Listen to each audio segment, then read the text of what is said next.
This is the Voice Coach Podcast for all the tips and tricks on getting the most out of your speaking voice.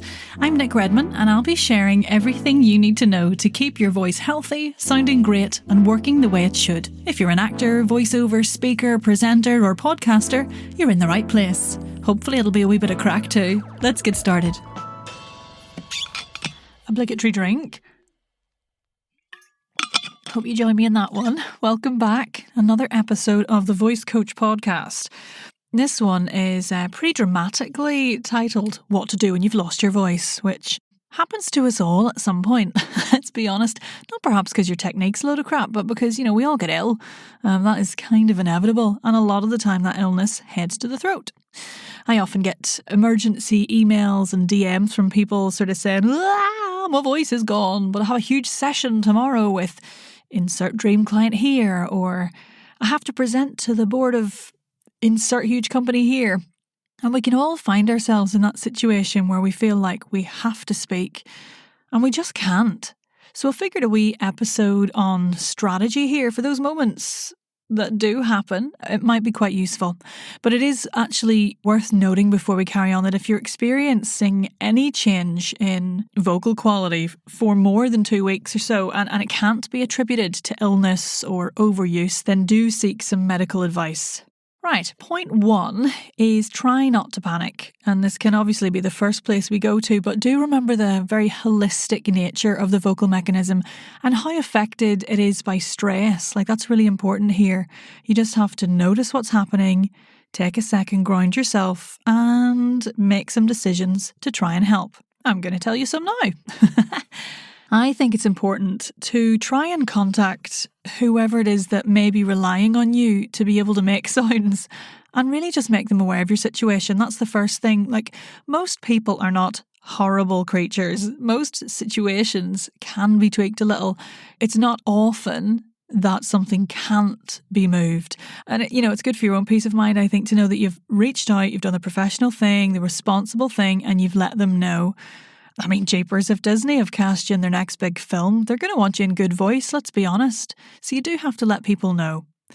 I think honesty is the best policy here, and it can help when we're trying not to panic and staying rational about what's happening. Okay, the next point is really to cancel any non-essential talking until this big thing that you have to do. So, don't even answer the phone. Even to show people how hoarse you are to get some sympathy. Come on, we've all done it. Voice rest in relation to actual talking is really crucial here.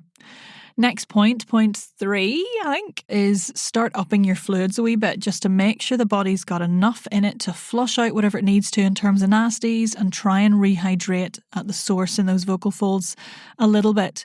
That's water, teas, juices, for some extra vitamins probably wouldn't go amiss. Little and often fluids throughout the day. Oh, remember, there is a whole episode on hydration earlier on in this podcast series, so maybe check that out if you need a few pointers. Next point 4, if you've got one, get your nebulizer on the go. Nebulizers are great. They use a 0.9% saline solution which matches the fluid inside the body, and they're brilliant at hydrating at more of a superficial level on the outside of the vocal folds. If you don't have a nebulizer, then steaming is great too, just with plain water, or a lovely steamy bath or shower would be nice. Next point, stay away from anything that contains menthol. Like, the first thing people want to do is go and buy boots. Oh, other chemists are available. Buy chemists out of lozenges and suck. Some lozenges will help the pharynx feel soothed. That's lovely. But if you've lost your voice, they're not actually going to do anything for your voice. Well, mainly because they don't touch the vocal folds. They go down a different tube because it's not air. Like, if you want something to suck on to soothe things at the back, a wee glycerin pastil is really nice, or just a wine gum or a nice sweet, something that gets the saliva going and tastes nice. But definitely stay away from anything that contains menthol because it's drying and won't help. Painkillers, because, you'll just feel like you're better and then push through. Of course, the caveat to that is if you're in agony and you need them, then fine. But only if you know you're not going to be doing any actual talking, so there's no risk of that strain. But once they kick in, don't be like, oh, I'll feel better now, I'll just call Auntie Babs for that catch-up. Stick with the no talking. Next point is a few gentle exercises to encourage a bit of vocal rehab throughout the day is really useful here. So like straw phonation really comes into its own here. Don't know if you've seen anybody on Instagram or on YouTube making weird noises through a straw, but straw phonation belongs to the semi-occluded vocal tract group of exercises. So if you grab yourself a straw, reusable, please, of course, think of the turtles, and get a nice gentle buzzy sound going. Then you pop the straw in between your lips and just sort of glide around your range a wee bit. So you might be like,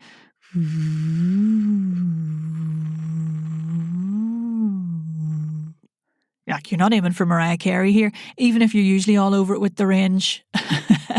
Just a single note in tone, like or a gentle slide up and down a few notes is just enough, just to keep the vocal folds moving. And if this feels like too much, just stop and try again later. If you don't have a straw, then a really nice kind of puffy cheeked, like W-U-H glide up and down is useful, like a so if you were here, you'd see me looking very attractive with really big kind of hamstery puffy cheeks. My lips are ever so slightly open. When I'm just gliding up and down the vocal range ever so gently. There's actually a really nice interview with Oren Boder of SOVT Straw in the Voice and Accent Hub group on Facebook. So if you're not in there, do join and come and have a look. Or if you're in there, check it out.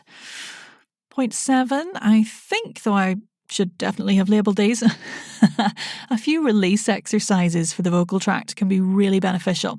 The vocal tract is the area from the vocal folds within the larynx to where the sound leaves the body at the mouth or the nose. So like gentle yawns just to get the constrictor muscles at the back of the pharynx releasing, tongue stretches, jaw release. When we're in pain, we tend to physically brace ourselves. So, your poor articulators might be feeling it a little, especially if you've had to say a few words here and there to talk to a doctor and you've kind of had to push through and things. Or you've had to say a few words to make sure the people in your household really understand how quiet you need to stay. So yeah, a few jaw release exercises, tongue stretches. I'll put some links in the show notes to a few of those on my YouTube channel. That's probably the easiest way to suggest things for that. At point 8, let's just remember, of course, the whole body-mind approach here. Rest, like actual sleeping. You're welcome. Good food, lots of fresh fruit, lots of vegetables, self-care. If you do mindfulness or any of those meditative practices, that can help settle things in your head a little bit if you are concerned or anxious. A wee bit of gentle yoga or physical bodywork practices might be good too, particularly focusing on the shoulders and the neck and the spine. And look, a cheeky wee massage if you live in a world where people can touch you again. Oh, one day. And actually, laryngeal massage is also a thing in voice rehab, but please don't do it yourself or following a video on YouTube or with someone who has taught themselves how to do it one weekend on fucking YouTube. Seek out advice on whether it's actually needed or maybe helpful in this instance from a proper voice specialist clinic. But overall, just rest. Get some rest. Okay. Let's quickly review those from the top as a recap. Try not to panic. Talk to the person you're supposed to be talking for, if there is one, to try and see if there's any way they can push back or change the schedule a bit. Cancel any non-essential talking until the big thing you have to do. Up your fluids. Have a wee nebulizer on the go or a bit of steam in. Stay away from any lozenges with menthol or painkillers or anything like that. A few gentle straw phonation exercises or semi-occluded vocal tract exercises just to keep the voice moving. A few release exercises for the vocal tract, so those tongue stretches, yawns, jaw release work. And rest. Do some yoga or stretching. Just sit down, all right? Just sit down and be quiet and drink some fluids. Okay, I've put a few links in the show notes as well. There's a great first aid for hoarseness guide from Joanna Kasdan in there, which might be useful with some extra detail, and the NHS guide for laryngitis. So I hope that helps you through any upcoming bouts of voice-related sickness you might have to deal with. And see you next time when we're going to talk about... Well, you'll just have to tune in to find out. Subscribe wherever you get your podcasts, of course, to join me next time. And keep those 5-star reviews coming. We're up to 94. Thanks very much. All right, till next time. Thanks for listening to the Voice Coach podcast. To get the most out of your voice, come on over to our free community on Facebook, the Voice and Accent Hub. See you in there. Don't even call someone to demonstrate how hoarse you are. I can't even do that. I sound like a drunk old woman.